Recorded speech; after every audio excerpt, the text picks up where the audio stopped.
Պարոն Խանդանյան, մենք իմացանք, որ վերջի տարիներին դուք եղել եք տվյալ հանձնաժողովի ղեկավար, հարցը շատ կարևոր է մեր հասարակությանը հուզում է։ Ինչ նախապայմաններ է դրել Թուրքիայի Հանրապետությունը Հայաստանի Հանրապետության առջև սահմանները բացելու համար։ Արդյոք նախապայմանների մեջ կա ցեղասպանության, պետականորեն ճանաչման հարցի առաջ չքաշելը եւ կա մեր ազգային խորհրդանիշներ, մեր զինանշանի կենտրոնում պատկերված Արարատ լեռան խորհրդանիշային բազայից հանելը, այսինքն մեր բոլոր խորհրդանիշերից հանելը։ Շնորհակալություն։ Շնորհակալություն հարցի համար, պարոն Կարապետյան։ Հայաստան-Թուրքիա կարգավորման գործընթացում, ինչպես հայտնի է եւ ինչպես Հայաստանի ներկայացուցիչները բազմիցս հայտնել են, գործընթացը իրականանում է առանց նախապայմանների, այսինքն Հայաստանն եւ Թուրքիան, Հայաստանի մասնավորապես հատուկ ներկայացուցիչները պարտավորվել են, որ գործընթացի կարգավորման ընթացքում նախապայմաններ առաջ չեն քաշվելու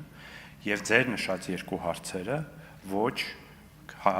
բանակցությունների որևէ փուլում նման պահանջ, նման նույնիսկ ակնարկ Թուրքիայի ներկայացուցիչների կողմից երբևէ չի եղել։ Արձագանք։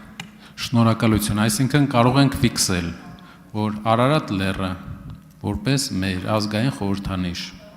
շարունակում է կատարել իր դերը առանց վտանգ ներկայացնելու Հայաստանի անվտանգությանը։ Եվ երկրորդ, ցեղասպանության հարցը եւ պետական ճանաչումը Հայաստանի արտաքին օրակարգերի առաջնահերթություն է, աշխարհի երկրների պետական ճանաչումը։ Պարոն Կարապետյան, ձեր հարցը եւ դրա եզրահանգման տրամաբանությունը մի քիչ իրար լավ չէին բռնում,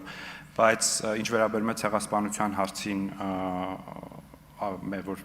մեր ցեղասպանության հարցի լինելը որպես մեր արտաքին քաղաքականության առաջնահերթություն,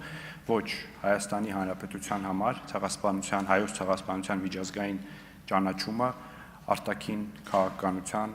առաջնահերթություն չէ եւ այս մասին բազմաթիվ անգամ խոսել ենք եւ ես կարծում եմ, որ դա նաեւ չպետք է լինի այդպիսին եւ Հայաստանի կառավարությունը, մասնապես Ռոբերտ Քոչարյանի տարիներին, երբ որ այդ հարցը բերել է եւ դարձել ազգային արտաքին քաղաքական առաջնահերթություն, մեծագույն սխալ է գործել, որովհետեւ ցեղասպանության, հայոց ցեղասպանության ճանաչման հարցը